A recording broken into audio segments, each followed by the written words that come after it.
You are going to learn so much from this interview that I did with Kat the Nurse Flipper, but I do want to give you a heads up that the video on my end is pretty bad because of the fact that I was in a hotel room with really poor internet quality. So if you can get past that, I promise you're going to walk away with just some amazing nuggets of wisdom from Kat. So definitely keep watching. Thanks. Hi, everyone. So I'm so excited because as part of this series that I have of interviewing resellers and hopefully inspiring you and motivating you to get off your butt and get some work done, I brought in one of the hardest working resellers that I know. Like, just watching you from afar, Kat, I'm always like, how is all this happening? How is she accomplishing all of this?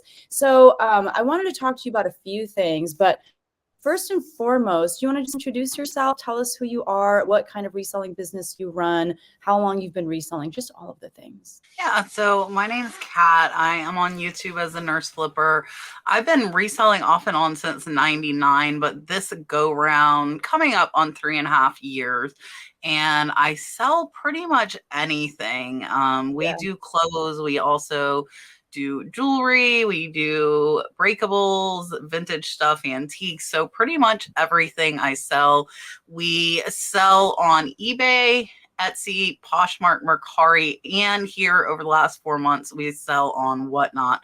So we are selling a lot of stuff. And I am a full-time reseller. So I went full-time in February of last year. So I'm right at a year in full-time. Yeah. Which is one of the things I wanted to talk to you about. And circling back to all the platforms that you sell on, you had responded to, I think, one of the things in my stories on Instagram. And I had asked, like, where do you think you're going to sell? No, I think it was actually like in the community part of YouTube. And I had asked the question, where do you think you're going to sell the most stuff this year on which platform? And you actually said Whatnot, which is crazy because that's your newest platform, right? It is, yeah. Wow. Can you talk about that just a little bit really quickly? That wasn't even something I was going to ask you about, but I just remembered that you said Yeah. that. Yeah. So I got approved for Whatnot in March last year, but I didn't do my first show until September. And I actually had been thinking about doing it. And then their jewelry team came to me and asked me to do jewelry. And I hadn't been doing a bunch of jewelry for probably 6 months. So I was like, well, I can find anything. So I am up for doing jewelry. And it actually has turned out to be a great thing because jewelry is so small and we can sell 100 in 2 hours. We go pretty fast. And the packing's not hard because it's all, Mhm. really small stuff. So I can't, like, people keep asking me if I'm going to stay with just jewelry on Whatnot. And I think I am because I can't imagine packing like breakables or bigger Mhm. things in that quantity. You can't move quickly with like dishes or toys or yeah, yeah. Right. Maybe but I don't find enough clothes. See, I like doing Mhm. volume. That's why I think we'll Yeah. make the most on Whatnot is because of the volume that we're doing. And like right now we're doing 5 to 6 shows a week. So we're doing a lot. Insane. Yeah. Yeah. So maybe we'll circle back to Whatnot and just the success that you're having over there. But I guess the main reason I wanted to interview you as part of this series is because, like myself, you started off full or part-time. You were working full-time as a nurse. That's not an easy job. You've got some crazy hours and it just takes a lot out of you, I'm sure. But what made you feel like it was time to step away from nursing and go into reselling full time? And you can talk about kind of the philosophical side of it, but you can also, and I think this will probably be more helpful, you can, if you can, speak to the practical logistical side of things. Like, when did you know financially you were ready? All of those things. What was the catalyst for going full time? So I started this reselling, like getting back into it this time because of my 4-year-old. So I wanted to be home more with him, which he's actually in school now. So he Mhm. started pre-K this year. So I have some extra time without having to worry that I'm taking time away from him. But that was Mhm. the reason for starting it. And so the goal was the whole time I was doing it was to go full time. So in June of 2020, 2020, I went 2020 or 2021. I went part-time. I went down to 2 days a week As a nurse. as a nurse. Yeah. So that because I was making enough to kind of make up for that one day, though historically I was actually working 4 days in nursing. So I was working 48 hours because my husband stayed home with the baby and my income was the only income. So I actually got to drop 2 days by doing reselling. And my plan was to quit by the end of last year. So just a month ago, that was my original plan. And it was honestly a bunch of like political like nonsense and them kind of ticking me off. So I don't know that I really was financially 100% ready to do it, but it got to the point where I didn't want to go to work. I was waking up 2 hours early, like, oh, I can call in. I don't have to go to work. I just did not want to be there. And then, yeah, like political just ridiculousness made me almost feel like I had to choose. And that's why I stopped in February. So I wasn't really like financially where I wanted to be when I planned on going full time, but I knew with everything I had, I could figure it out. And so I had like a conversation with my bosses. It was a bunch of drama. And I went in the next day and gave notice. I was like, I'm just not tolerating there. And I think anybody in like any big corporation, which a hospital is, you know, there's a bunch of politics and like just a bunch of stuff that I don't really like. So did that and haven't really looked back. You know, we've kind of like went full steam ahead. We got into Whatnot, which made eBay go down. So now I've just hired somebody full-time to help with eBay, and my daughter's helping full-time with Whatnot. So we are I'm a workaholic. I will say that. So even when I was working nursing, I was like probably putting in full-time hours into reselling, even though I was working full-time at nursing. Yeah, so it seems like you didn't necessarily have a plan in place, but it became an issue of like the quality of your life. Like it was just the idea of going into work was so stressful, but because you had the experience of reselling and you knew like, okay, if I can even take those 2 days that I've been using to go to work and apply those 2 days to my reselling business, I have an idea of where this could go. And you felt confident enough, even though maybe things weren't set in place, to say, it's going to improve my quality of life. So we're going. That's awesome. Plus, though, less gas, like that always is a big thing when working from home too, because I live an hour away from the hospital. I really live an hour away from almost everything. So that was kind of a factor too. So my 12-hour nursing days were really like 15-hour days that I was gone from home. So they were really, really long. And like I said, you've just like, I feel like with reselling, you've got so many different avenues that you can pursue that if something's not working, you can do something else. And there's always a way to kind of figure out how to make more money if you really, really want to. Yeah, there are 100 ways you can pivot. And if something isn't working, no one's stopping you from leaving it behind and being like, well, why don't you try, like you said, pursuing something else? Absolutely.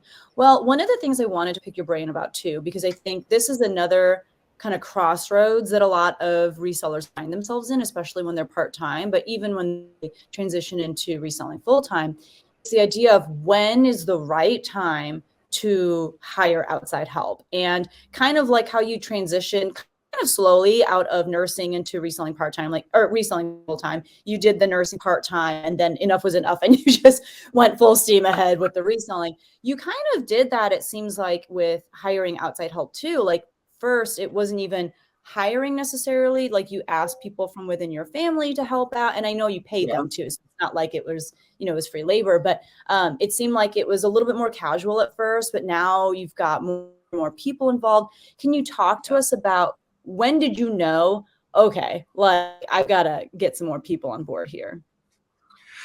Well, I think like, and I'm sure, like having a YouTube channel, YouTube's a whole nother job aside from reselling. So it was like, I still had 2 jobs. Well, I had 3 jobs when I was still nursing because YouTube takes up a lot of time. So my mom needed income. So she's been doing cross posting for me for a long time. She, just comes over for a few hours 3 times a week and will cross post all my new listings. And it was actually in February. So I had a couple of listers that I would pay them by the listing, and then they weren't doing a ton. I was still doing the majority of the listings. And then when I quit in February, my daughter, who was 20 then, was like miserable at her job. And I was like, just quit. You can come, you can do listings.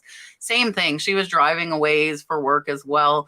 So she quit, and I was paying her by the listing, and that has kind of transitioned over these last few months because we were doing Whatnot. Yeah. It actually pulled my daughter away from listing as well as myself, because each show we do, we spend about 8 hours on. So that leaves not much time for anything else. So that's well, including, because we like, catalog. So the cataloging takes like 3 hours. We're live for 2 hours, and then shipping takes 3 hours. So like each show is pretty much a full work day. So my daughter switched to hourly when she was going to Whatnot. And then I'm like, eBay is like going down, down, down, down, down. Like it still is. It's still down because I ignored it for so long when I started on Whatnot. And I put an ad out, and I got lucky. Only one person answered. It's really hard to find people to work for you, especially like we're really rural. So it's, we're kind of in the middle of nowhere. Found someone. So she is basically running my eBay now. So she comes in, she pulls, she packs, she does all the shipping, and she is listing as well. But we're trying to get more listers so we can get more stuff up, because I still feel like it's not where I want it to be. But I think like the biggest thing as far as that is, and I think it varies state by state, but like we had to be an S Corp because we do payroll. So like I'm not paying them in Florida. Legally, you have to pay them on payroll. You can't pay them as 1099 employees because they're using your stuff. So I had to get a payroll company, and I pay like my portion of their Social Security, their Medicare, which turned into like having to have work comp insurance. Like when I went full time, I didn't have insurance on my inventory. Now I do. So if like here in Florida, if a hurricane were to come wipe us out, they would actually pay me my average sales over the last 4 months. So I would still have income. So I wanted to make sure that was kind of covered in case something happened, because it's my only income now. And so, yeah, so it's kind of a really, I think a lot of people that ask me don't realize like how involved it is. And like, you want to hire somebody, but you either have to do payroll yourself, which I wouldn't even try and attempt, because like I said, you have to pay like the Medicare and Social Security taxes for them. You have to turn in their state taxes. So my question is like, are you able to afford it? Like I got into it with somebody, and like I pay more than minimum wage here in Florida, and I would recommend anybody do that unless you're having somebody do it by the listing. But if you hired me by the listing, I would make you broke really fast because I can list really fast. So, so if you get somebody that knows what they're doing, you could end up paying them $20, $30, even $40 an hour. And like we were talking about it in my Facebook group, and they're like, oh, I can't afford to pay somebody $15 an hour. And I'm like, well, then you're not ready to hire somebody. If you can't afford to pay somebody good, then I would say you're not ready to hire somebody yet. And I think a lot of people don't think of all the logistics. So like paying somebody $15 really ends up about $20 an hour when you have to pay all their taxes. So I think a lot of people, and it's scary. Like I've just brought on my full-time assistant. She's just been here for 4 weeks. Like it's very, very scary, having all this money going out in payroll, and like eBay sales are down, but it's not just me affected anymore. I have to make sure I can pay. Now I have 5 people that I'm paying. And it's stressful. It really, it's not just you affected by your sales anymore. So I think a lot of people want the help but don't realize like what it really entails, if that makes sense. 1,000%. And one thing I really appreciate about what you're sharing is that you're trying to go about it the right way, even if you're kind of figuring it out as you go, but you're not just trying to like pay people under the table. Like you're, you know, like you're doing things legitimately. And with that comes more cost and comes a little bit more headache. And like you said, you know, I think a lot of us turn to reselling because we don't want to have our own, we don't want to have a boss or like someone that we have to answer to. We like doing things in our own time. But when you take people on, now you become the boss. And I think that's another aspect that people may not have thought about or think about. And when things go wrong, if you're working at like a hospital or something, it's really easy to be like, oh, these people up there, like they don't know what they're doing and they're just mismanaging everything. And if things are going wrong within your reselling business, it comes back to you. Like you're the top dog, you're the one maybe mismanaging, you're the one, whatever. And so it is a different element of stress. On that note, which by the way, I do super admire you for out as you go and not giving up and still persevering and being, this is gonna happen. But if you were to look back, is there anything you would have changed about that process of bringing people on? Like, what would you have done differently? I don't think so. Because like we turned into an S Corp last year. You can, of course, like before my mom was doing cross posting, I was using virtual assistant. So I have taken that route occasionally, and then you don't worry about that. I still like, for like some of my editing stuff, I will use somebody on Fiverr. So I still kind of, you know, use those aspects where you don't have to pay all of the other stuff. But I think the biggest thing for me, and I think for everybody, is like, if you don't do it right, you can't write it off. Like you don't have that expense. If you're paying them cash under the table, you can't claim that, you know, payroll that you're paying as an expense. So I don't really think I would. Like we're trying actually to hire somebody else right now. It's really hard. It's really hard to find people that work and that will stay. And like my friend was helping me, but she got a promotion at her job. So it was kind of part-time for her. And she got a promotion, was having to work overtime. So she's just told me she's not going to. So now we're trying to find somebody else, because with my new assistant, she's not just listing, like she's doing the shipping, she's pulling, she's helping me kind of get everything organized. And the goal long term will be she'll like assist in everything, which means like have somewhat help in whatnot and YouTube, and you know, kind of help me to manage everything, even if that means more employees. Not a ton, we're not trying to get a ton, but I think we need like 1 or 2 more part-time people to do the listing to get the sales where they need to be to kind of pay everybody. Yeah. No, that's fair in regards to the people who work for you. And it seems like they kind of fall into 2 groups. I'm sure we could categorize them differently as well, but it's like you've got family members and then you've got outside people. Some people, if they were to be told, hey, you're going to work with your family, like they would rip their hair out immediately. You know, like that's just a whole different dynamic. What tips do you have for working with your family? You, it's like you've got people older than you in your family, like your mom, you've got your own or your own children. So it's like there's a lot of different dynamics at play, but what tips do you have? We're really like, we're not around each other. So like my daughter's inside packing what don't be by each other. I mean, you know, like I don't like being crunched with anybody. So like my mom lists inside the house, actually at my husband's like desk area. Lynn does all of her work out here where you see me sitting. I will catalog whatnot in the house. Like my daughter's packing on the dining room table. We're actually making a whatnot room too. So I would say have the space or like work out a schedule. And that's the thing with us bringing somebody else on, because really in here, there's not enough room for 2 people. You know, this is like we pack back there, and then in the corner there is where we photograph. So it would be really hard for one person to be photographing and the other shipping right there. Like it's too close. So like my assistant actually drives a bus, and so she's only here 8:30 to 1:30. But I got her a phone, so she takes the phone home and she'll take pictures while she's here and lists while she's at home. So like now that I'm looking for somebody else, they're going to have to come in the afternoon after she leaves or on the weekend. So we're almost having to find, you know, kind of a schedule to make it work out. And the same thing with my mom. So I think having the equipment. So like I have my laptop I use, there's a computer out here that we use for shipping and sending offers.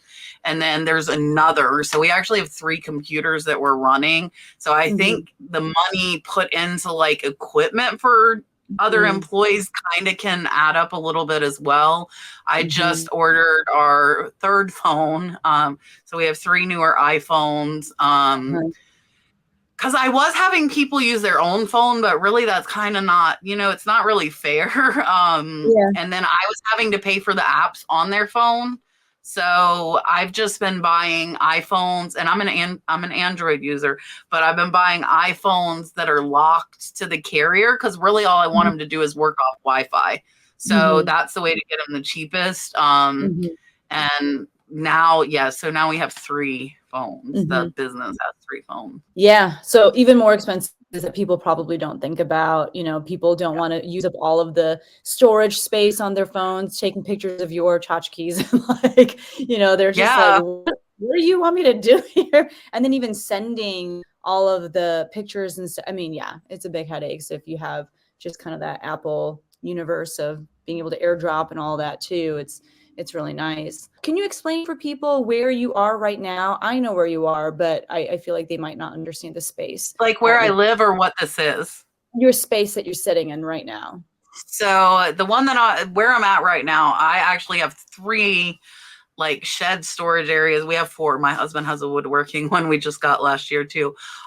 So this is a 12 by 40 shed, and it's got the big like shipping counter back there. And again, we take photos in the corner. I have a desk here, so I will record my YouTube videos out here. So it's kind of like a studio office, you know, shipping area. Half of this shed, this is a big shed, it's 12 by 40. Half of this shed has inventory, some of it listed, some of it not. And then we also have a 12 by 24 with listed inventory because we have almost 6,000 items listed on eBay. So we have quite a bit. And you can see like shipping supplies down on the bottom, like there's boxes and polys. So I got that big counter, actually a retail area, went out of business, and we got lucky because it has all the cubbies and like it has space for my trash can. So yeah, because everything was in the house, and it can get really overwhelming if your business is big enough, it can overtake your house. So that is where this shed came in. We used to ship inside the house. Now we ship everything in here, except my daughter likes to sit at the dining room table and pack. I don't know why, but she packs whatnot at the dining room table. So yeah, I mean, like you're sharing, you've got kind of all these separate spaces. It's not a bunch of family members all holed up in one home and, you know, trying to conduct business. And then also later just being a family. Do you have any more tips with working with family? Like, is it hard telling your mom what to do? Like with your kids, it's one thing, right? Like they're kind of used to it. Like with my mom's older, so like I kind of let my mom get away with stuff I probably wouldn't. Else I'm just like, oh, whatever. Like I just ignore it. My daughter-in-law works for me, and she actually kind of left and came back. So my 22-year-old son is married, and they actually live less than 100 feet from me. And so I actually down guidelines for her because she was being so inconsistent. I couldn't count on her. And so she asked me if she could do it again. And I told her we need to set a minimum amount of listings that you're going to hit. And if you don't hit, then it's just not going to work. So I have had to kind of put that in place. My niece was working for me as well, and that didn't work out. So it doesn't always. I switched. Like my niece originally, I was paying her by the hour. She wasn't really getting much done. She was on her phone. She was watching TV. So to kind of counteract that, I started paying her by the listing. So if you don't work, you don't get paid. And that's kind of where that came about. So all of my listers are paid by the listing. But my daughter is hourly now because she streams live with me on Whatnot and packs. And then so is my assistant. So we kind of have 2 different pay, you know. settings. Sure. And I don't, do you know who Kaylee Elaine is? Yeah. So Kaylee came on my show, and she has 2 full-time employees, and that kind of is what kind of brought about like hiring the assistant. And Kaylee said she feels like it's better to pay them hourly. So I think it's important for people to kind of figure out what and how you want to do it. Because she's doing like I'm doing with my assistant, like her people are actually sourcing, they're packing, they're listing, they're doing everything. So I think you need to decide, like, do I just need somebody to help me list, or do I need somebody to help ship, or do I want them to do it all? And kind of figure that out from the beginning. And most stuff is in person. That's why like the virtual assistant thing works, you know, for some things, but not like a virtual assistant can't help you pack. That's all really helpful. And it is good to know, like, even with family, and maybe especially with family, you do have to set some parameters in place if you want everyone to be successful. So thank you for sharing that. So in regards to, you know, you said kind of the 2 models are you can pay by the hour, and that kind of allows them to do a little bit more. They're not just listing for you, but they're also maybe shipping, sourcing, doing those kinds of things. Or you can pay by the listing. Some questions about the latter, and if you don't feel comfortable answering some of them, No, you're fine. I know some people are always so curious as to like, how much should I pay someone by the listing if that's what I'm going to do? And secondly, what does that encompass? Is it they're drafting it from scratch? They're doing the research to figure out how to price it. They're cross listing because I know you cross list. So what does that one price per listing entail? How much work are they doing for that cost? So I do $2 per listing, and what they do is they're taking the photographs, they're editing them in Photo Room because I like the white background, and then they're searching eBay to find something to sell similar. So they're copying, you know, using sell similar, and then they're inserting their edited photos, and then they save it as a draft. So I have them, like, everybody has their own price, and that's how I know who listed what, so I can count to pay them. So like my daughter uses my friend was using 2,000. My daughter was using 3,000, and I made it so high because if I forget to price it, I want it to be like outrageous. And I'm like, wait, I didn't price it. Instead of like doing like $9.99, and it could end up this really low price, and I make it live and it sells. So they use different prices and put it into drafts. So I'm still editing all the titles. And I'm researching and pricing. So they're basically taking pictures, finding a listing to sell similar, and putting the pictures in. They will go through and like my shipping preferences. They know they turn on like we do international shipping, and the required. I don't really care about the recommended, so they'll do the required specifics. And that starts like, I might give them like a box of stuff, and they would take the stuff out and do everything from there. And most of them, I'll try and like label the box so they know where it goes, because that's been one of the hardest thing logistically for us to figure out is like, I make them like where they have to go like in one of the sheds and see like, okay, I have room for these 5 items to go on this shelf. And that's kind of slowed people down. So my assistant now, she's listing and putting them in a cart like I did, which means I just have to make sure I list them the next morning before she comes. So she'll take the laptop and go put them up. So she's not slowing herself down trying to figure out where they're going to go, where she can just take them after they're listed and put them away and change the SKU on eBay. That's very interesting. I think it's always really interesting to hear again, like how much are people being paid per listing, but what all goes into I do a bonus. I forgot to say that. So I do a $50 bonus if they hit 100 listings in a week. And if they hit 150 listings, I do $1.50 or 150. Wait a minute. Hold on. 50. So I pay them $2. These bonuses enough for you to remember.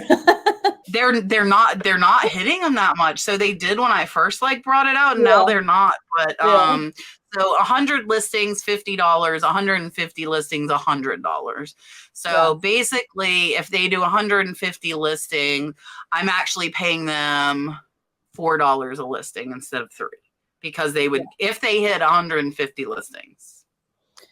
I like that though, and kind of going back to something that you said earlier, you said if someone were to pay you per listing, like they would go broke so fast because you're fast, but you're Yeah, fast because you've been doing it for so long now. And I right. think that's one of the things people kind of balk at first. They're like, you're going to pay me how much to do what? But they don't realize like the more you do it and, the Like faster you making get, $40-$50 an hour is totally achievable totally once you achievable. kind of gain speed. Yeah.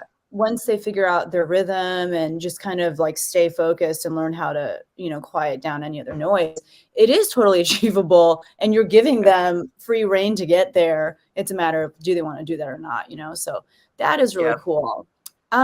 So in regards to now shifting away from your family, but to people that you have found, through putting out ads and stuff, what are some tips, first of all, to finding good people? So if you want to speak to even maybe like where it is that you place the ad and and you said you only had the one person apply. I only got one. And it's funny because it was somebody I knew. She actually used to buy chickens for me when I raised chickens. So I had some interaction with her. Yeah. But I think we posted in like our like county word of mouth. Like we have like our county has like a word of mouth page, where people can put events and things like that. And that's where I posted.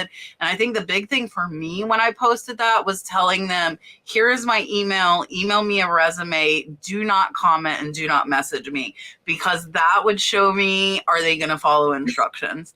Like right off from the beginning, if they go message me and the funny thing is Lynn, who is my assistant now, she emailed me and I'm like, we're friends. Why didn't you just message me? And she's like, well, the ad said to email you. And she followed it. So that I think is a big thing for me, just as like a tiny test in the beginning, like, can they follow instruction?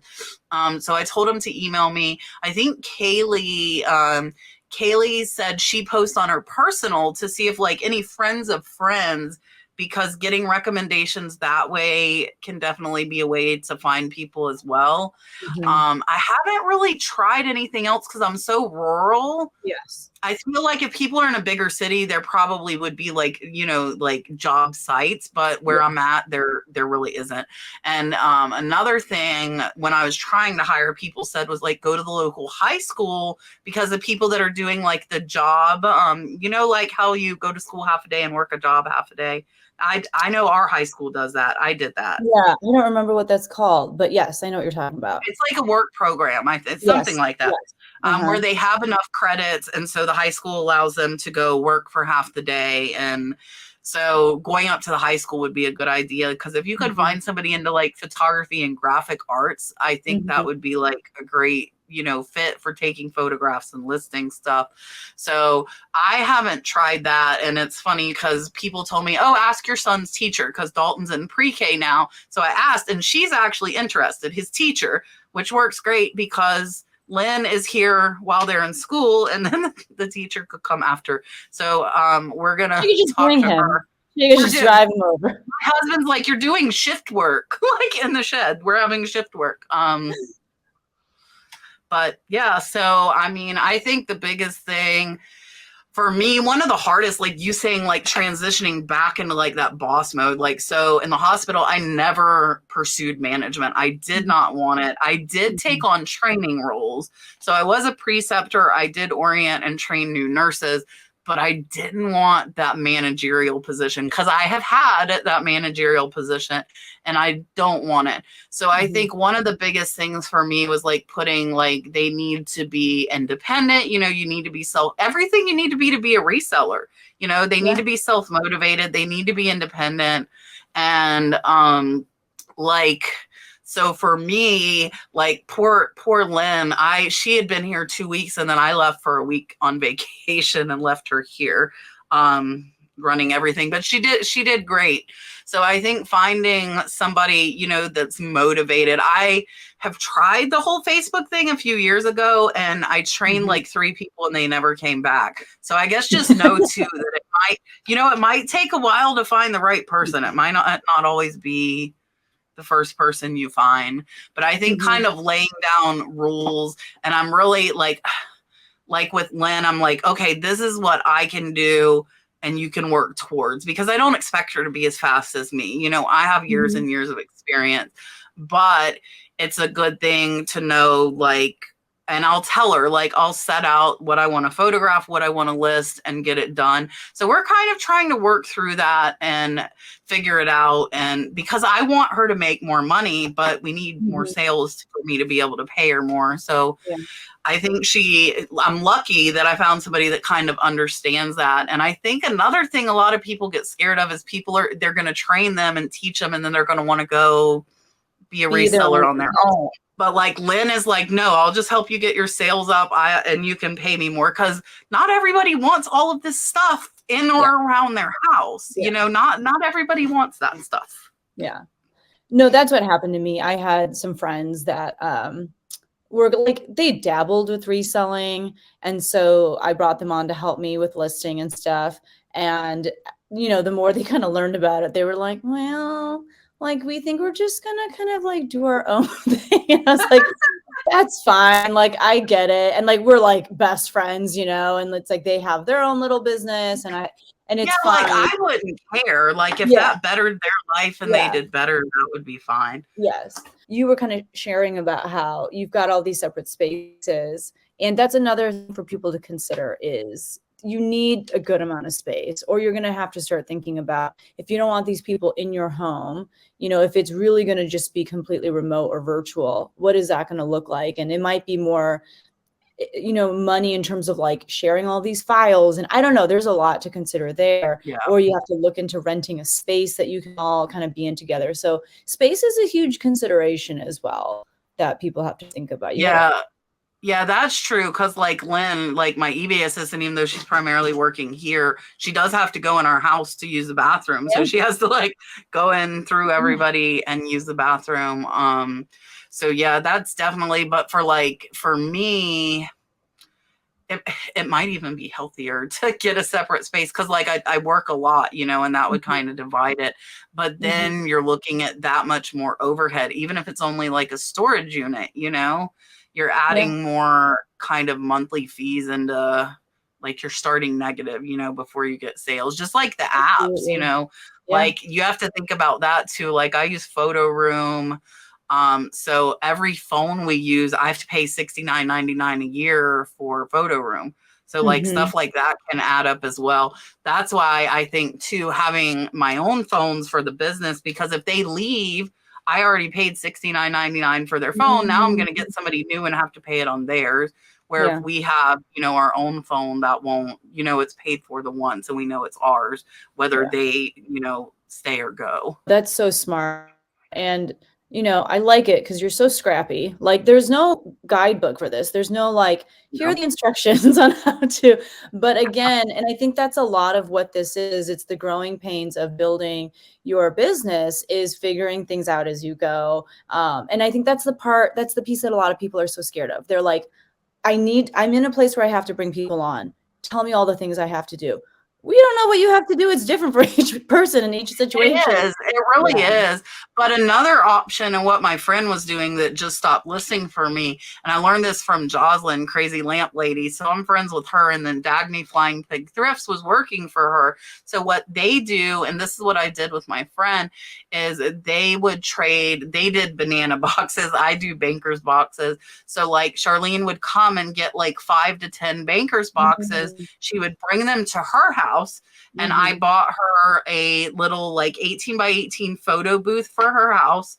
And she was using her own phone in this situation, but that's something, if you don't want people going into the house, that works well. So she would get 4 boxes of inventory, take them home, photograph them, make the drafts, and then she would trade them back to me. So the only bad thing about that is like I'm paying her to make drafts that I can't make live until the inventory's back with me.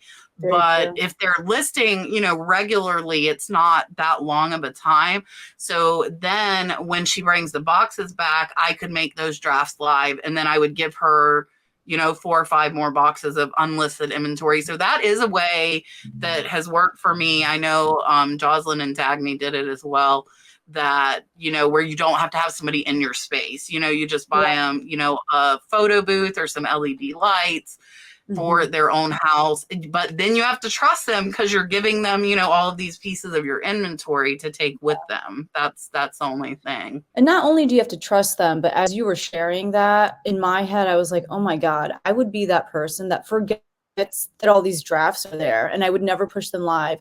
And I would just have hundreds of listings that like I could be making money on, but I just didn't take, you know, there's a lot of things that can slip through the cracks. So it seems like too, the more people you bring on and the more different processes that are in place, the more organized you have to be at the top of it all to make sure that everything is syncing up and, you know, things are actually getting pushed live, all of those pieces. Do you have and any you don't tips push them live before you have the stuff. I did that a couple times. Yeah, so I check my drafts every morning, and then I would know, okay. But yeah, you have to keep a list. Like, she has XYZ box, and I can't make this live, but I can make the stuff. Like, I have 3 people, you know, at the same time listing, like, what do I have in my possession? What do I not have in my possession? And sometimes they would alternate. So it was literally like every other one I would be able to do or not do. So yeah, it is. I mean, you do have to kind of get a system figured out. And for me, it's checking drafts every morning. I make them live if I can. Right now, I don't have anybody that's taking inventory. So right now, everything listed is here. So I can make everything live. So the answer to my next question could be like a 4-hour answer. So as succinctly as possible, I'm assuming that some of the people that you have brought on have no experience with reselling. So you are teaching them from the ground up, like, this is what reselling is. This is what we do. This is how you draft a listing. This is how you take pictures, right? As succinctly as possible, can you share what that training process looks like to get them to the place where they're contributing to your business and they're independent? You don't have to babysit them so much, you know?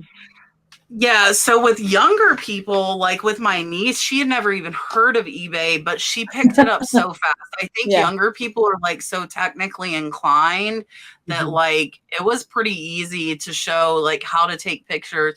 And then just kind of as it goes along, like if I would see like they took a shot like a way I didn't like it, or it would have been better this way, I would just message them. And I would tell them, like, as I'm making your drafts live, I'm messaging you. So while it's in my head, I'm like, hey, if you do shoes again, let me show you how I want them to be photographed. Like, I know Lynn had stuff with shadows. So I'm like, step back a little bit and zoom in to get rid of the shadows. So a lot of it's kind of as you go. I have 2 videos. I have like step-by-step how to photograph, and I will tell them to watch them.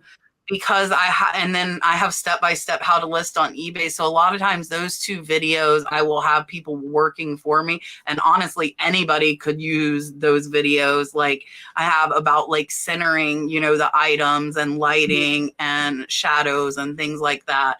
And then how to search on eBay and sell similar and what you have to figure out. So it hasn't been super hard because I'm not kind of like, I don't need to go into like, I'm sourcing it, where I'm getting it, this is how much I'm paying it for, this is how much it sells, because they're not pricing anything.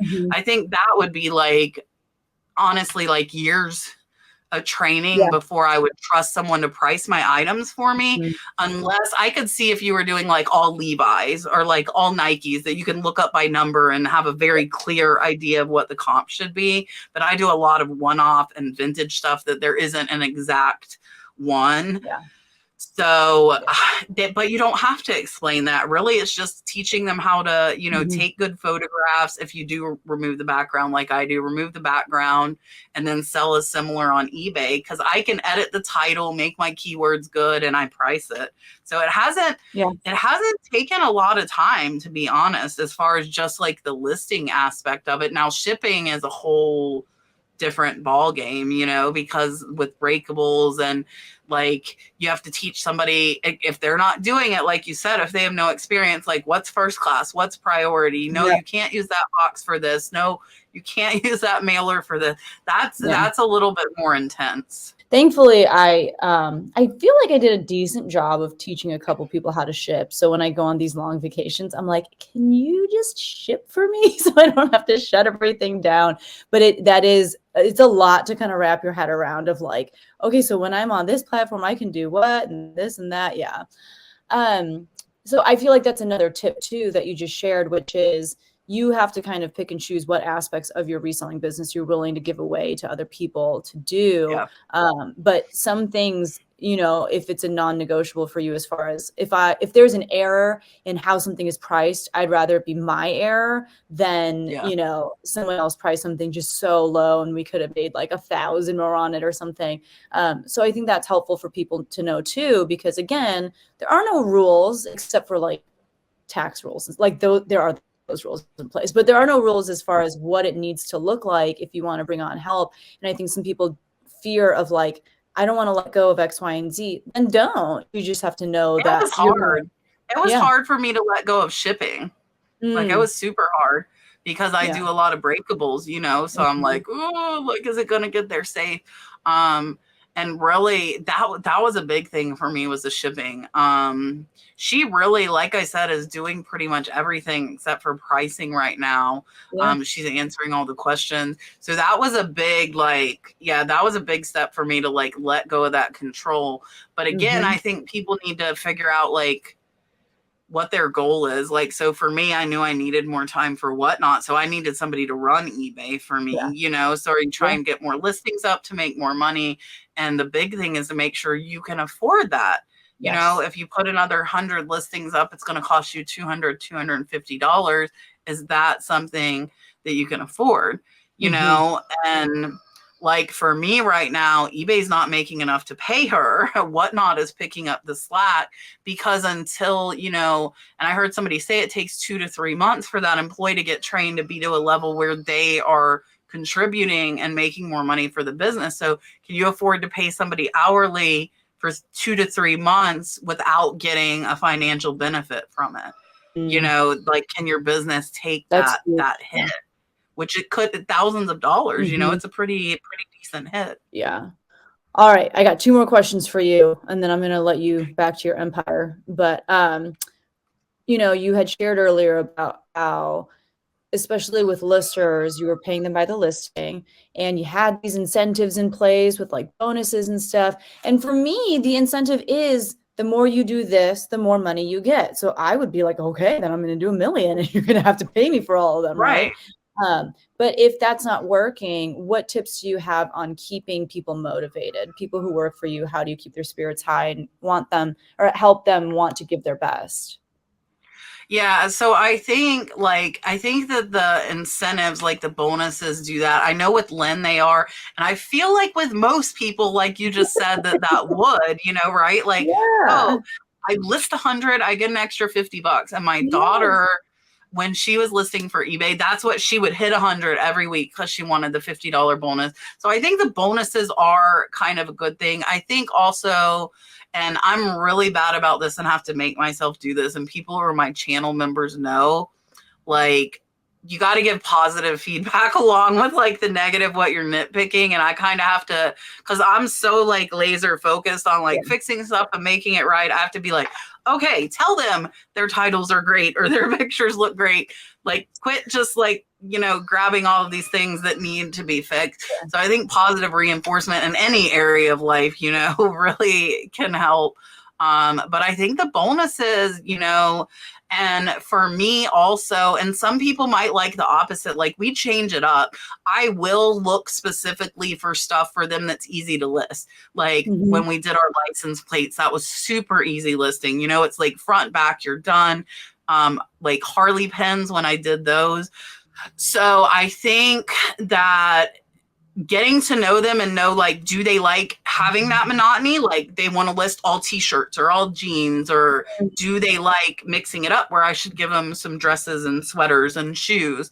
You know, I think you probably need to know the person to see, like me, if I was listing, I want to list different stuff, but it's nice sometimes to have, here's 200 of the same type of thing. You can get in a rhythm, you can get more done. So then they make more money faster.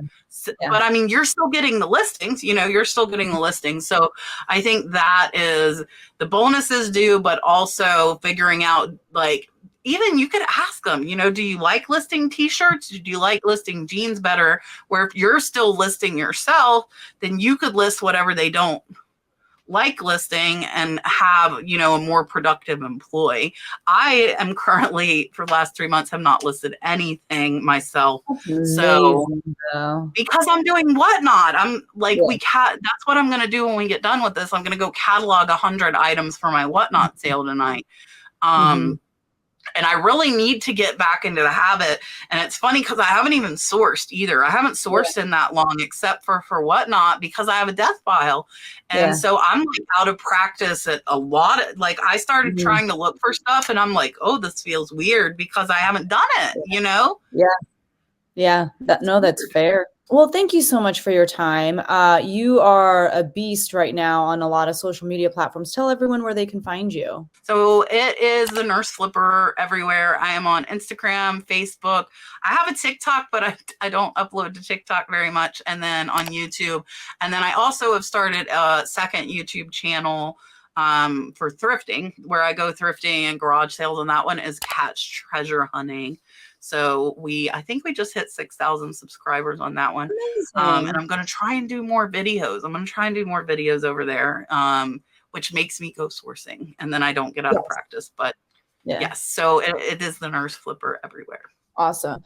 And yeah, you guys definitely should check her out, especially if you want a great overview of like all of the things that you can sell. And also, I think you do a great job of sourcing in a lot of different ways. Like, yes, you do the traditional thrift store and garage sale, but you do a lot of like auction type stuff, like online auctions, in-person auctions. And you're finding some really cool things and you're making some big sales. Like, you're not only selling things that will sell for like $15, $25, like you're moving some stuff for like thousands, which is really cool too. So if you want to learn about that kind of stuff, and also the business side of reselling, I think watching your YouTube channel, being a part of, you have a Facebook group, right? Yeah. Yeah, we have a death pile destruction. Yeah, I didn't say that. So like, yeah, and it's kind of like moral support to not source. So I don't talk about my thrifting for my YouTube, because it's hard when you're a content creator. You're sourcing for, you know, videos, not necessarily for stuff. So yeah, so death pile destruction, and it really helps with like people are, you know, kind of being there as support to not go buy when you have whole pile of stuff that's not listed. Yeah. All right. So the last question is, what is next for Kat the Nurse Flipper? What are your dreams and goals for the rest of the year? I think, as I just said, like, I want to get to 2 videos on Catch Treasure Hunting with my sourcing, because I actually decreased my Nurse Flipper videos. So I'm doing 2 a week on there. So I want to do 2 on my Catch Treasure. So I'm back to 4 again. I think just growing Whatnot, helping Lynn to grow eBay. And then when I do get back to sourcing for it, because we've gotten probably about 75% of our death pile listed, is going to be concentrating more on high dollar items for eBay. So I source completely different for eBay and Whatnot. Whatnot's only jewelry. But we're going to try and do, you know, I'm starting to look a little more when I'm paying people that I need to have higher dollar amount than if it was just me myself. So I'm thinking more like $25, $30 mark versus, you know, like a $15 mark, because I'm paying people. So I need to, you know, make what they're listing worth the time. Oh, that's huge. Yeah. Because like you said, if you're paying them $2 per listing, but then you're also paying for some of those behind the scenes things, it really comes out to maybe like $3, $4 a listing. And if you're only making a $10, $15 profit on that listing, and now you got to subtract the amount that you're paying that lister, that's a really good point. And fees. Yes. So another thing that people have to take into consideration, are you moving a lot of product, but it's all really smaller, you know, profit margins? And if so, again, do you need to make some shifts to your business model first before you bring on outside help? Very wise words there. So, well, Kat, thank you so much for your time. I know you're so busy, and I appreciate you sharing with us just this side of reselling that I think a lot of us don't know very much about yet and are kind of scared to jump into. But you are living proof that, you know, horrible things will not happen if you figure it out as you go. We'll figure it out. Yes, there are some wins. There are some, you know, falling on your face a little bit, but for the most part, like, I mean, that's everything though. You live and learn, you know. Absolutely. Thank Yeah. you so much. And I Yeah, hope you have thank a you good for rest of having the me. year. Oh my goodness, of course. All right, I'm going to let you go. Bye.